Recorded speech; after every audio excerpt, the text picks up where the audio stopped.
Hey guys, James Wilson-Taylor here for Rock Sound. We are backstage at Reading Leeds Festival 2023. Normandie on the lineup. The guys join me now. Hello, gentlemen. How are we doing? Doing well.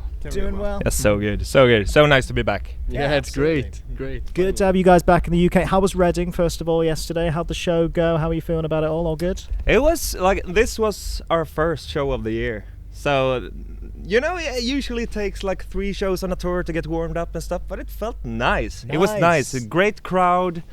Yeah, good spot. It felt really good, actually. Yeah? Can't wait for tonight. No time to blow away the cobwebs? It just kind of came straight back, did it? Came straight back? Coming out of the studio and then doing Reading first and then Leeds and then going back into the studio and stuff. So it's great. It's for whatever we do this year. I think we're just building up for next year. The big European and UK run.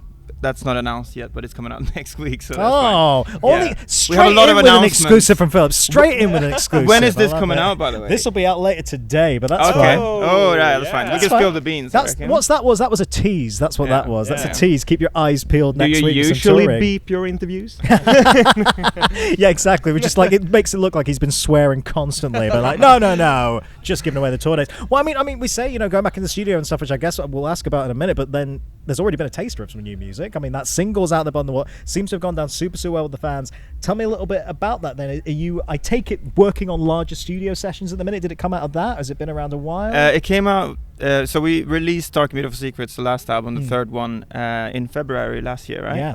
And then 2021. 2021 actually. God, it was that long ago. Yeah. And on the night of the release, we started humming around and playing around with ideas. And Blood in the Water was actually like 30% written that night of the release. So we've always been that kind of mindset of starting to work when we feel the most current with the releases and everything. So I think we'll start writing on like a new album later this fall probably. But we will announce something next week that is not a 5th album if you say that. So interesting. It's not a 5th album. What could it possibly be? I know. Yeah. How cryptic. We'll figure that one out, I'm sure. That's nice to hear that. Then that's kind of been kicking around a while. Then that single, like the idea of it at least, and kind of push it up. Yeah, that kind of stuck with you, I guess, for this time. Yeah, it did. It's been quite complete as well the entire time. Oh wow! Right. That was basically ready to go. Probably the first song we completed. I guess. Yeah. And it was one of those songs where we started writing it and the chorus stuck. The lyrics actually for the first verse, which is something that was a bit of a placeholder, but it stuck. So a lot of that song just came from the instant mood of just playing around on the release day. And it's a really, really cool song. And it's one of the few times that we actually feel like this is an idea that we want to dive deeper into the idea rather than making it something else at the end of the process, if you know what I mean. Like sometimes you get an initial idea on like an acoustic guitar or something and then you build the production after that. But I think for this song we made the world for the song very early in the process and then we just had to make that world bigger. That's a good way to do it. I mean, I love the music video to go with it as well. I like the kind of old school TV show vibe. That's a lot of fun. Tell me about, I mean, was that your idea or did you get pitched that? How did that come together? That was pitched from Pavel, who makes the music videos together with us. He had a couple of ideas, but the overall idea was to make something a bit sarcastic because the song is about hurt people that hurt people, and the way that I guess pain in a sense is something you can pass on to the next person. So like usually if somebody is hurtful against you, they have probably gone through some kind of trauma or whatever. So we wanted a storyline to be you can see the progress, I guess, of the hurt coming through different couples.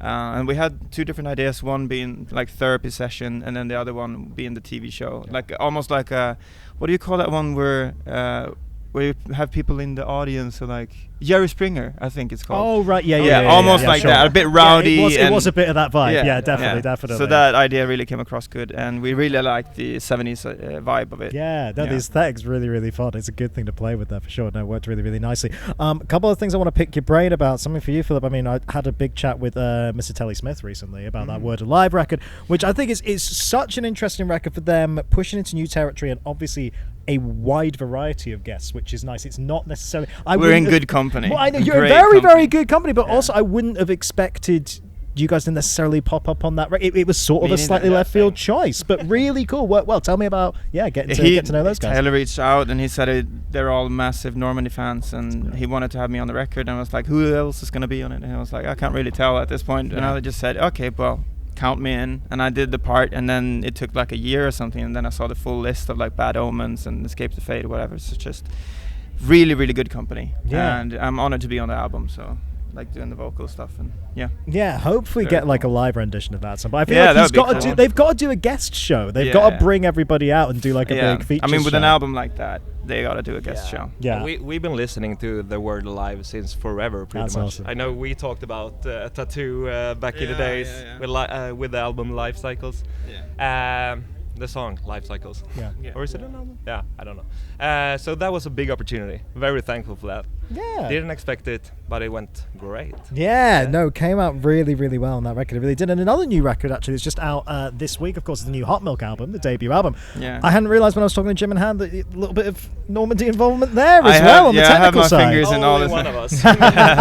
Getting behind that desk though. They flew over to Stockholm in November, I think, last year, and I did the vocal production for them for all of the songs apart from the ones that they did in Los Angeles with Zach, which is crazy. He is amazing. Yeah, he's great. So another place where I feel like I'm in very good company. Yeah. And then I got the opportunity to mix I think like 6 of the songs and also produce the final song on the album.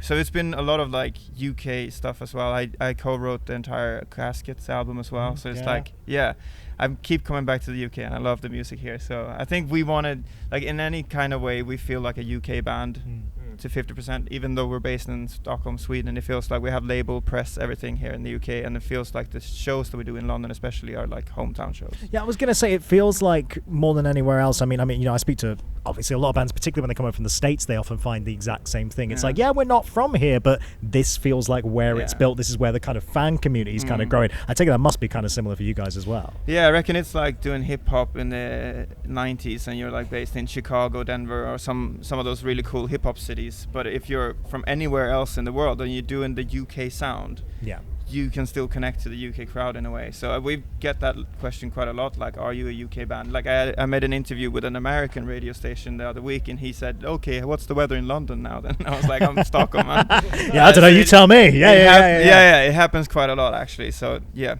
no, it's I mean, to some degree I wish we were a UK band, because it feels like you really keep your bands on their back, like you really support all the UK acts, and like on festivals like this, all the headliners are most of the time are like UK bands and whatever. And but also being from the outside, we could see, and I don't know, it feels like we've really been let into the genre here as well in a very good way. So I mean, being an outsider also is a positive thing sometimes. Oh, absolutely. No, it's been nice seeing you kind of the journey, the growth, all those kind of cliches, but it's true, man. It definitely makes a lot of sense. It's nice to see that building. So before I let you go, future-wise, so we know that there's something that maybe or maybe isn't coming. We'll see. There may be some other dates that maybe or maybe isn't coming. How far ahead are you guys thinking? Because like we say, I mean, I hadn't even realized it's 2 years now since the full length. That's crazy. I guess because we've seen you guys touring on it, and it feels so much more kind of recent in the mind. But are you thinking even further ahead in terms of like when that next full length will be and all that stuff? Du får inte säga någonting. No, we can't say anything. We have been working a lot these past 2 years. There we go. Oh, it's so annoying that we can't say anything. I mean, we really wanna say stuff, but just keep your eyes peeled, I guess, is the general idea. Exciting times anyway. Basically, have a great show today, guys, and I'm sure we'll catch up again soon. All right. Thank you very much. Good to see you guys. Normandie, everybody.